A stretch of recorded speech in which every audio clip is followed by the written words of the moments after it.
Welcome back to my channel. আশা করি যে যেখান থেকে আমার ভিডিওটি দেখছো সকলেই ভালো আছো, আমিও ভালো আছি। চলে আসলাম আজকে শনিবারে একটা ভিডিও নিয়ে। তো শনিবারে আমি যেভাবে পুজো করি সেটাই তোমার সাথে শেয়ার করব। এখন বুধবার থেকে শনিবার অবধি পরপর তোমাদের ঠাকুরের ভিডিও দিচ্ছি, এরপর অন্য কিছু ভিডিও দেওয়ার চেষ্টা করব। তো দেখো আমি ফার্স্টে সিংহাসনটা সাজিয়ে নিয়েছি, ফার্স্টে নয় মানে আমি পুজো করার পর তোমাদের সাথে আমি শেয়ার করছি। সেজন্য সিংহাসনটা সাজানোটা তোমার সঙ্গে দেখাচ্ছি। দেখো ভালো লাগে না সিংহাসন সাজাতে? তো দেখো এই হাতিটা হচ্ছে মায়াপুর থেকে নিয়ে আসা হয়েছিল। তা যেহেতু শনিবার মা কৃষ্ণকালী মাকে জবা ফুল দিয়েছি, আর কাল তো অমাবস্যা গেল, আর বগলা মাকে হলুদ ফুল দিয়েছি, নকুনদানা দিয়ে পুজো দিয়েছি। আর প্রতিদিন ঠাকুরকে নকুনদানা জল দিই, পুজো দিই। তারপর তারা মাকে যে জবা ফুল দিয়েছি, বড় মাকে জবা ফুল দিয়েছি। লোকনাথ বাবার যেহেতু সাদা ফুলে পুজো হয় সেই জন্য লোকনাথ বাবাকে সাদা ফুল দিয়েছি। আমার ছেলে শিব ঠাকুরকে পুজো করে সাদা শিবকে পুজো করেছে, আর এইখানে ফুল দিয়ে দিচ্ছি। এই তারা মায়ের ঘর দেখো, অমাবস্যার পূজা তোমরা অবশ্যই দেখেছো। এরপর তোমাদেরকে দেখাচ্ছি এই শনিবারে এইভাবে পুজো করা হয়। দেখো মায়ের প্রত্যেক দিনের ফুল পাল্টানো হয়, টাটকা ফুল দেওয়া হয়। তো দেখো কাল দেখো কী সুন্দর লাগছে না? মানে যে মা ঠাকুরকে যে ফুল, ওই ফুল দিয়ে পুজো করলে কিন্তু খুব সুন্দর লাগে।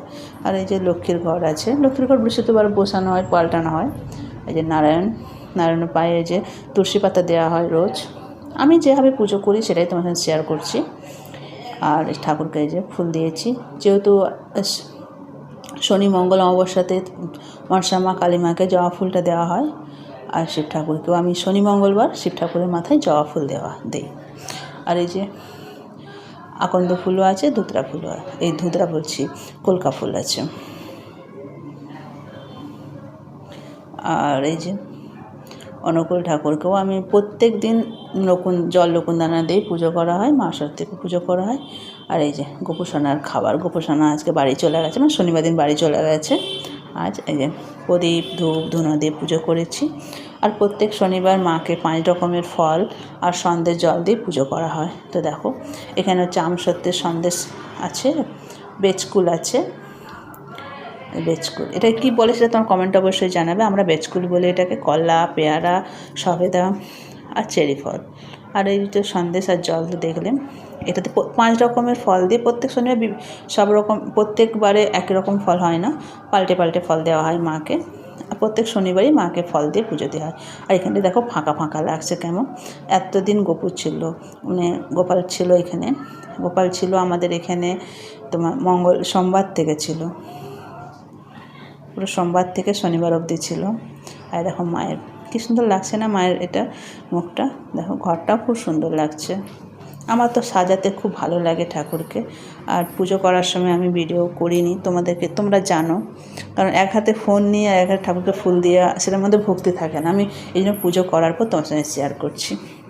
তো যারা এতক্ষণ ভিডিওটি দেখলে লাইক করোনি, প্লিজ একটা লাইক করে দিও। আর আমার চ্যানেলে নতুন বন্ধু এসলে প্লিজ সাবস্ক্রাইব করে বেল আইকনটি অল করে দিও, যাতে আমি নতুন নতুন ভিডিওটি পৌঁছে যায়। যদি ভিডিওটি ভালো লেগে থাকে সবার সাথে শেয়ার করে দাও। আর সবার তো পুজোর ধরন সব আলাদাই হয় না? দেখো বড় মাকেও ফুল দিয়েছি, ভালো লাগে না? জবা ফুলে মায়ের সাজ একটা অন্যরকম থাকে। আর প্রতি শনি মঙ্গলবার আমি শিব ঠাকুরকে জবা ফুল দিয়ে পুজো দিই, সেটা বললাম তোমাদেরকে। আর সবটাই আলাদা, কারণ রান্নার ধরন যেমন আলাদা, জীবনযাপন আলাদা, পুজোর ধরনও আলাদা। আমি যেমন পুজো করি সেটাই তোমাদের শেয়ার করছি। আর দেখো মায়ের মুখটা কি সুন্দর দেখে মনে হচ্ছে মা হাসছে। দেখো এটা হচ্ছে আমার জবা ফুলটা হচ্ছে আমাদের গাছে ফুটেছিল।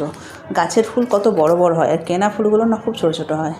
জানি না কেন টব একটা ছোটো একটা বালতিতে গাছটা লাগানো হয়েছে। কোনো একদিন দেখাবো তোমাদের গাছগুলো।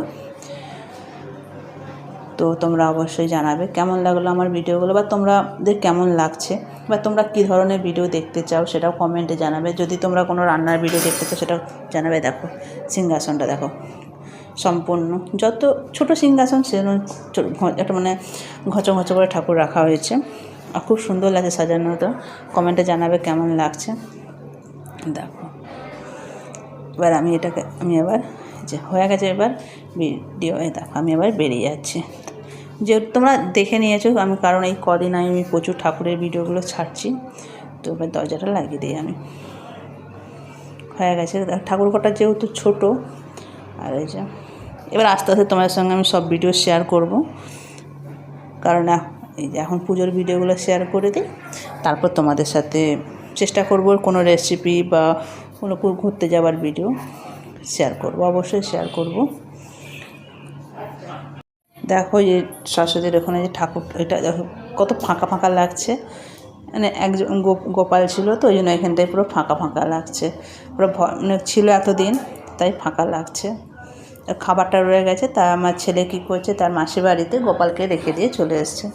ওদের গোপাল ওরা যেহেতু ছিল না বাড়িতে, সেজন্য আমাদের বাড়িতে রেখে দিয়ে গেছিলো, গোপাল এবার বাড়ি চলে গেছে। এই যে, আর আমাদের ঠাকুর ঘরের গ্রিলগুলো দেখো, এই যখন লাল ফুল দিয়ে করা আছে। কেমন লাগছে কমেন্টটা অবশ্যই জানাবে। দেখো ছোটো, খুব দেখতে পাচ্ছ খুবই ছোট ঠাকুর ঘরটা।